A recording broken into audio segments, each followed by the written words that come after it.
feel the same when you love what we hate.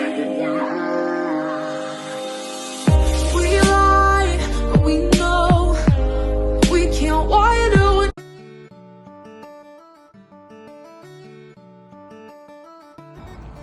Experience more to imagine positive attitudes. This is just a reminder to each and every one of us when we can work on with ourselves to experience more positive thoughts. The more you have that positive thoughts, the more you can imagine what you want, you can get. What you have will multiply into a huge blessing into your life.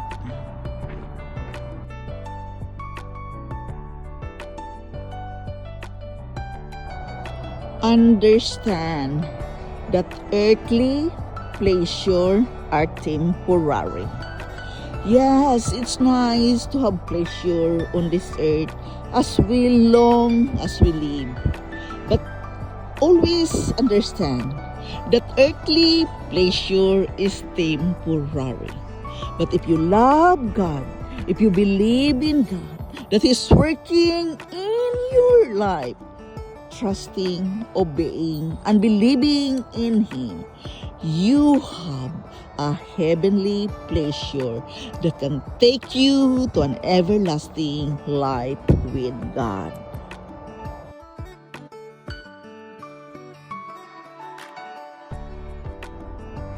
Taking a big risk. Hello friends, this is just a share, a reminder to each and every one of us that if we really want to have changes in our life, we must take a big risk. Don't fear of the failure. Failure is a part of our life. So take a rest, really, if you really want to have changes in your life. I know it's scary, but when you learn to let go of things and try new things to change your life, it is a must to take a big risk. So just do it.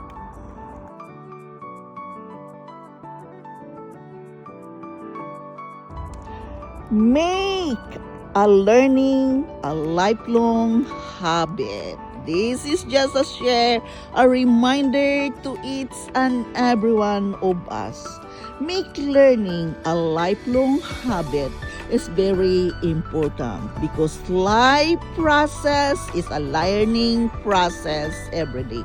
We have to learn something new every day, and it really helps you when you are very good in reading. Reading is the key to make learning a lifelong habit. We all must learn something every day so we feel good and satisfied at the end of the day.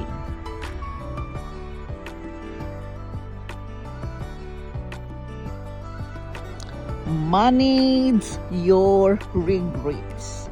This is just a share, a reminder to each and every one of us, because many times I heard someone regretting into something.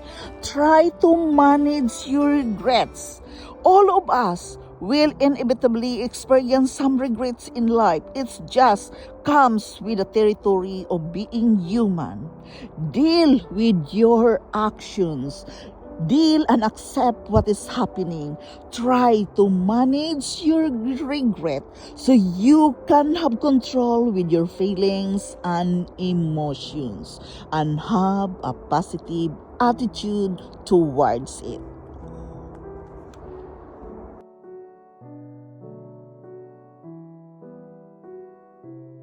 Adopting the right attitude. This is just a share, a reminder to each and every one of us that we can adopt the right attitude into something when we have a positive mindset. And having a positive mindset is really a must if we really want to live our best life. Create positive mantra early in the morning and look after your day with a positive insight. You are helping yourself and you are showing others the love of God as well, of being positive to yourself first.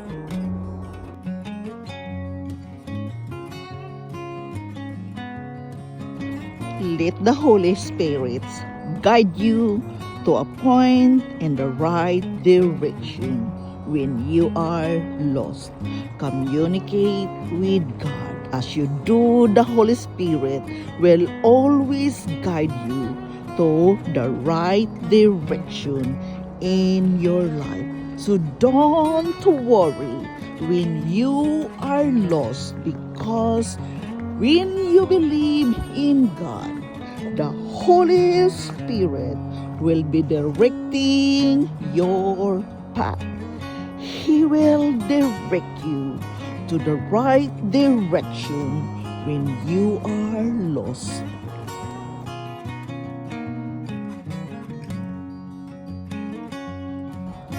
Always take with you the key word in your day-to-day life. We all must have a key to live our best life. And the key here is trust and love God with all your heart. For He is the only one who is there for you and will stand by you through thick and thin. We all need a key to come in to the kingdom of heaven. And that is trusting, believing, and loving God to the fullest.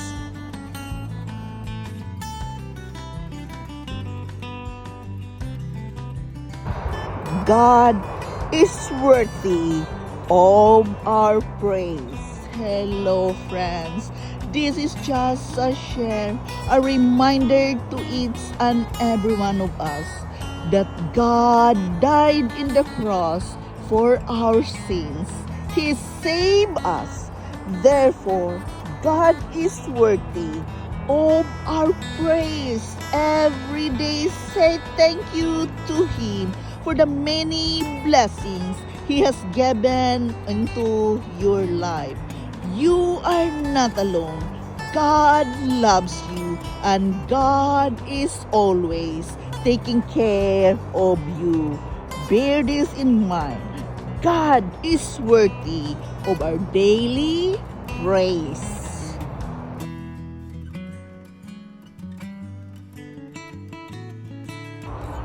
How to practice gratitude. This is just a share, a reminder to each and every one of us that we have so much things to be grateful every day. Celebrate something of what you have given today. Your life, your house, your car, your loved ones. So much things to be grateful for. Say thank you 7 times, many times in a day, to practice an attitude of gratitude. We have to count our blessings.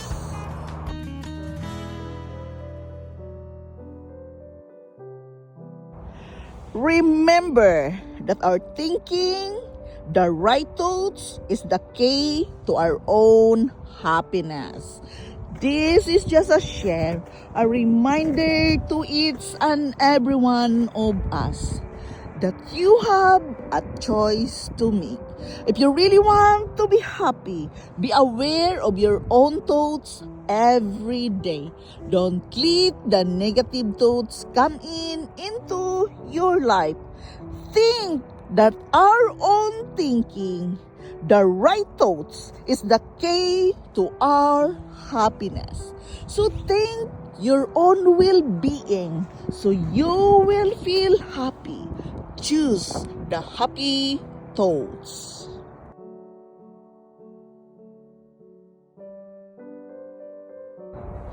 Keep thinking victory, especially when you are down. Hello, friends.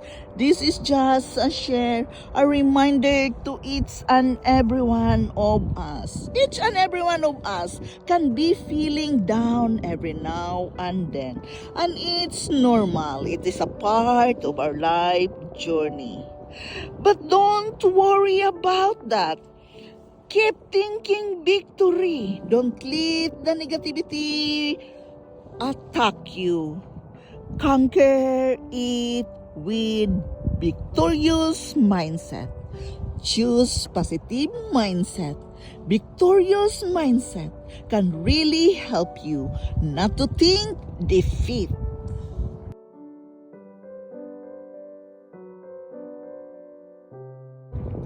Aim to go higher and increase yourself. Hello, friends. This is Yundel. Each and every one of us must aim to go higher and increase yourself. And how can we do that? We must have the inspiration, the motivation we need to grow. Understanding when we are living in a spiritual lifestyle, God will guide you, God will bless you with a super intelligent mind. He will give you the ideas. Just believe in Him. He will take you higher and increase yourself. Pray and meditate the goodness of God every day.